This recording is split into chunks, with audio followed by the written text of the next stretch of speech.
Tesla does a very, very dumb thing. And they have been doing it since the beginning, at least since 2012 when they started with the Model S. That was basically the first long-range vehicle that you could really travel with. And they've been doing this stupid thing ever since. And you would think Tesla being the leader in battery electric vehicles, I mean, they sell most of them around this planet. And they have this high tech and they're way ahead of everybody. But they do this old-fashioned dumb thing, and they're doing it dumber than all the others, I would say. So I don't know, but this dumb thing even has left people stranded, and this is really something Tesla should fix.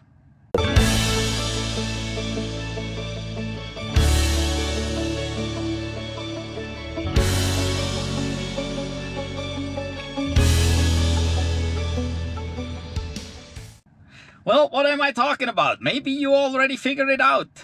It is in every Tesla to this day. Yes, every Tesla has it. And no, it's not a piece of hardware.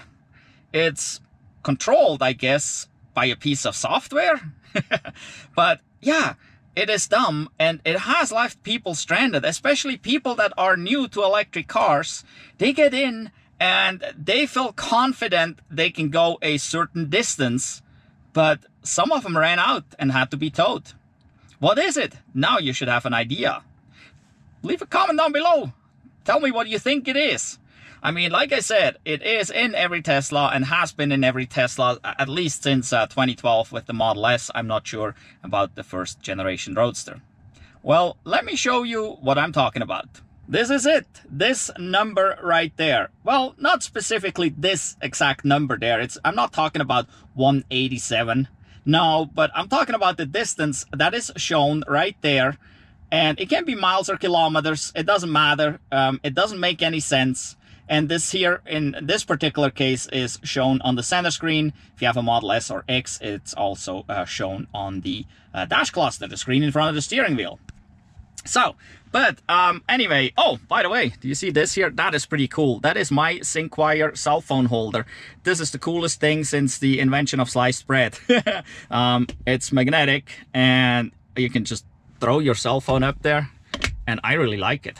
It's adjustable and stuff. So yeah, if you're interested in a good cell phone holder, Syncwire makes tons of them. There is a link down below in the description to the Syncwire website. I also have a video where I review this particular one and show you how to install it. Even the color on the back side here, this color actually matches that. It's a little bit hard to see because it's super bright outside and a little dark in here. But yeah, if you're looking for a good cell phone holder or other cell phone accessories, click the link down below in the description for Syncwire and go check them out. But this here, what the heck is this all about? Well, this is your range, right? This shows you how far you can go. Wrong.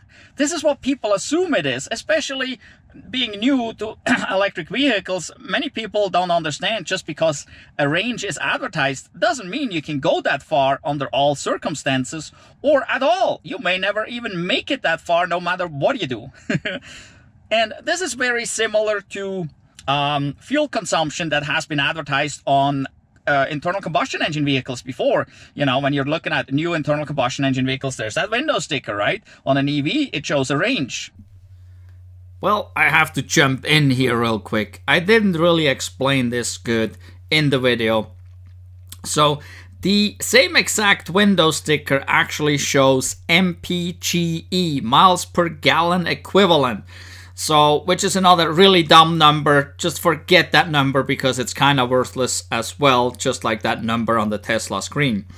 But in general, the range is stated on a sticker right next to it from the dealer where they list the vehicle and the options, and there it will list the range, and that range is what usually people look at. And that is a rated range. Here in North America, this test procedure is made by the EPA. There is other procedures like in Europe, it could be the WLTP, there is the NEDC, and there are many more. And there are certain test procedures that the car will have to drive, and according to that, they say how much range it has. Unfortunately, all of these are off by quite a bit compared to real-world driving.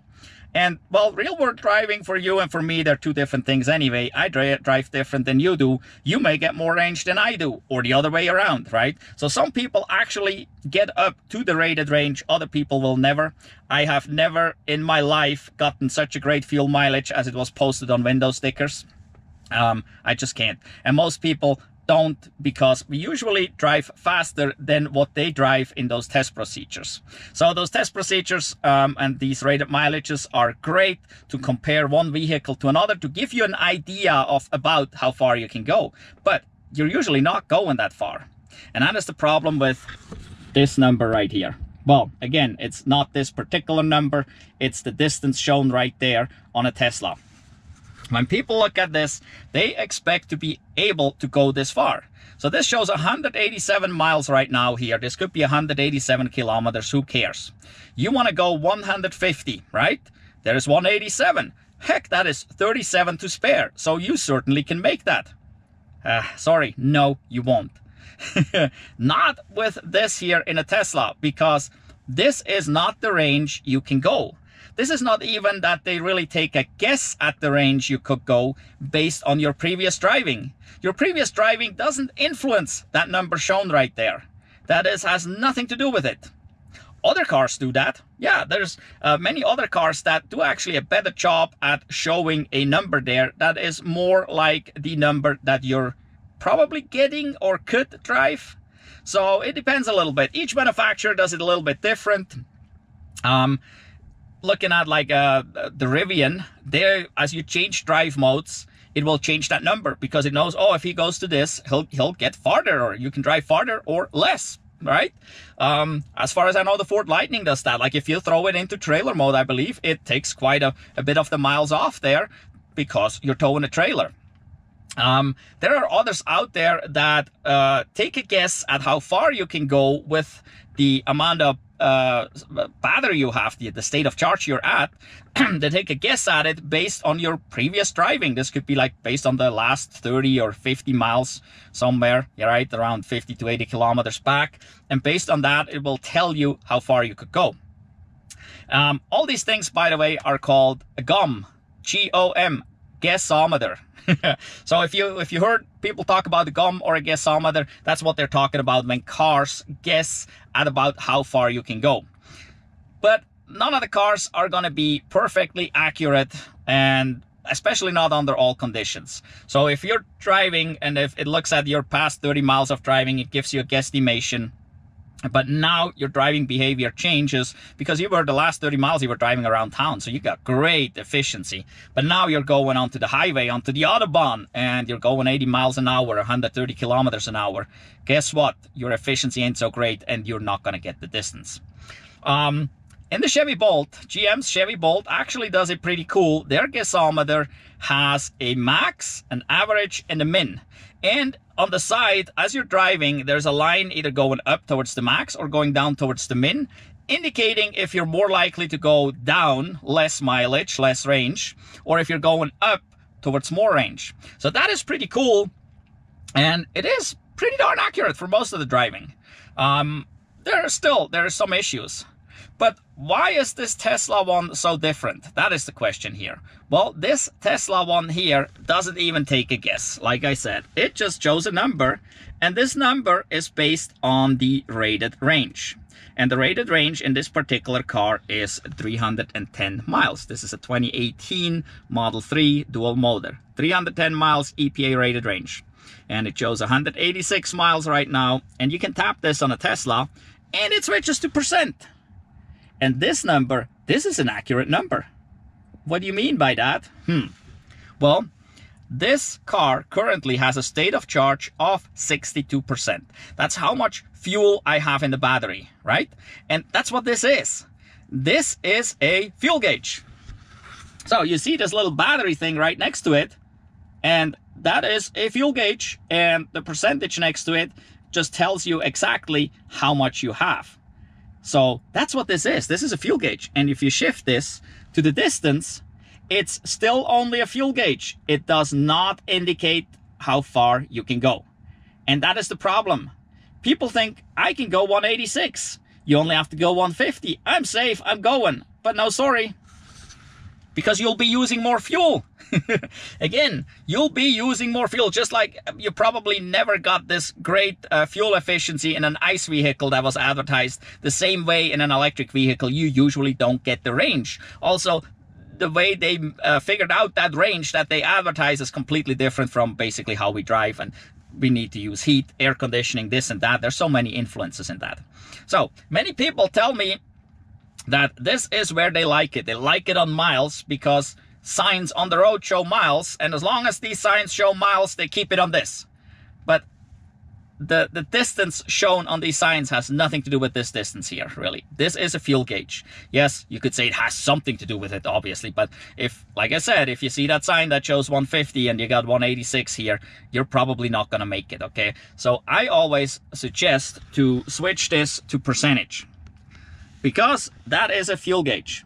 And fuel gauges in internal combustion engine vehicles, well, they didn't necessarily show percent, but they were very inaccurate, and they showed usually maybe a line at about 1/8 of a tank, and down it was red. At a quarter tank was a line, at a half a tank was a line, at 3/4 was a line, and at full was a line. That was all you got to see there, and you were totally happy with this, right? That worked wonderful. So same thing in an electric car. This here, fuel gauge. This shows you how much fuel you got. So we got 62%. So that's kind of like we're halfway between half and 3/4 of a tank, roughly, right? Somewhere in there. So we got more than half a tank. And how far we can go with this really depends on many, many different factors. But Tesla is completely misleading by letting you switch this to the distance, because you're not gonna get this distance here.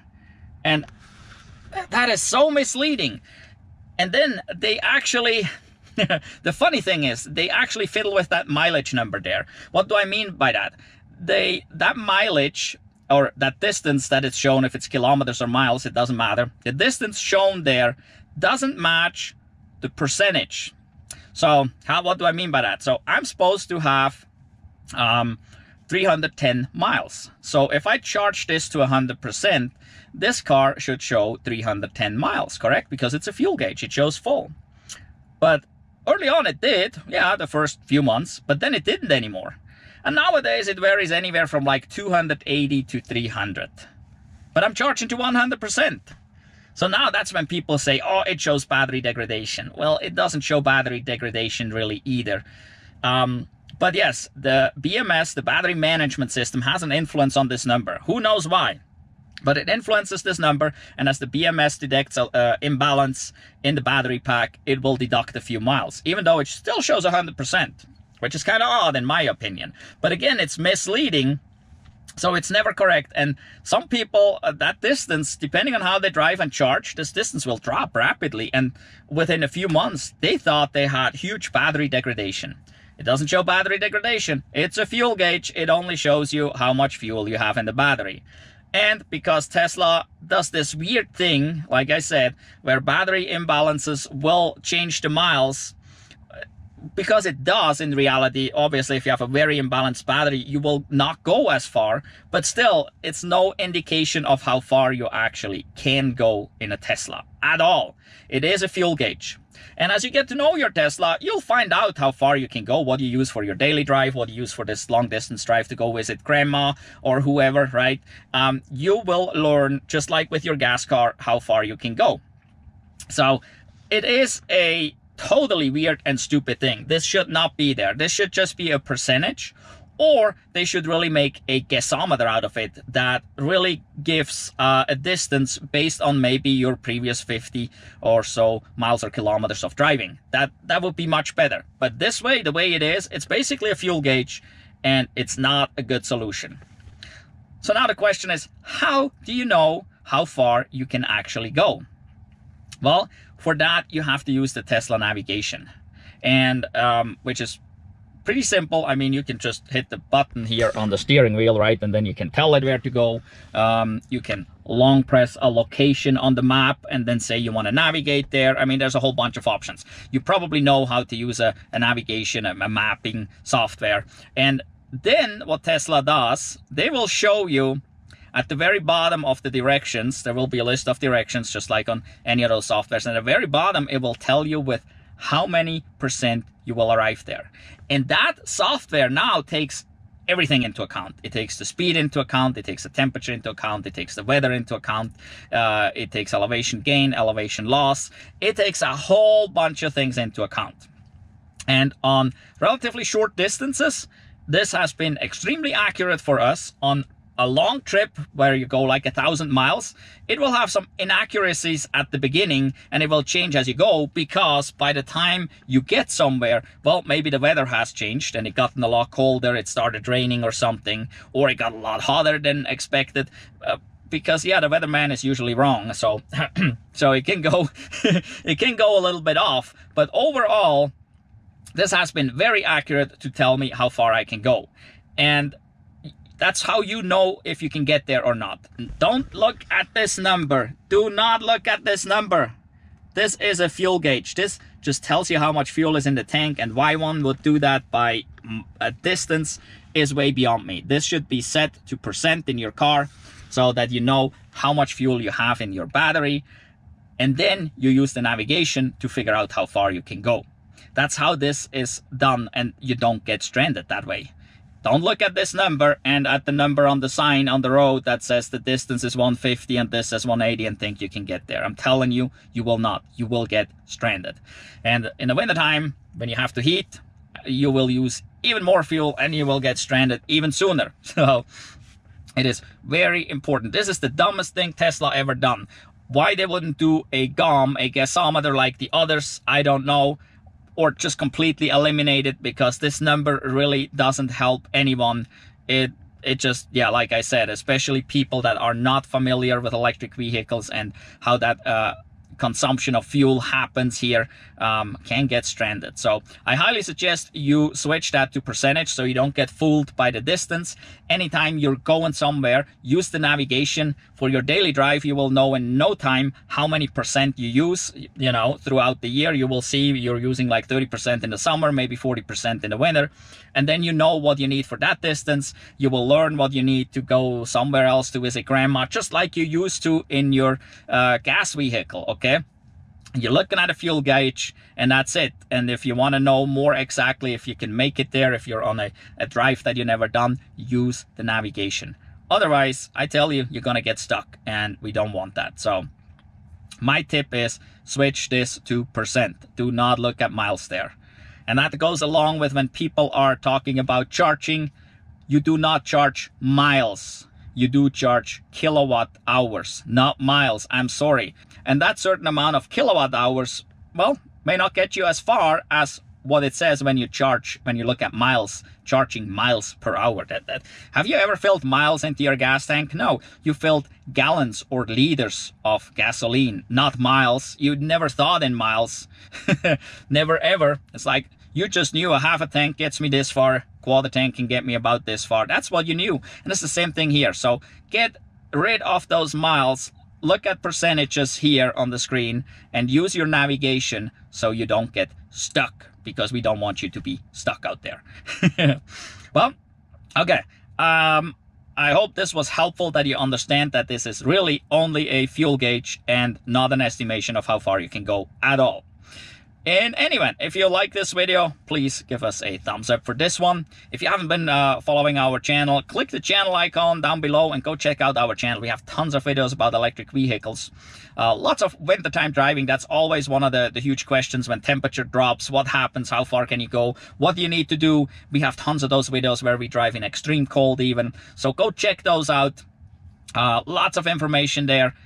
Just watch the whole video and you see certain situations in real life, because we're not just out there testing, right? We're actually driving vehicles for life. This is what we do. So, and you will see these certain circumstances come up, and what we do and what you would need to do if that happens to you, so you can actually have carefree living with your electric vehicle. So also don't forget to subscribe and hit the notification bell so you don't miss out on any of our future videos. In any event, thank you for watching. Goodbye.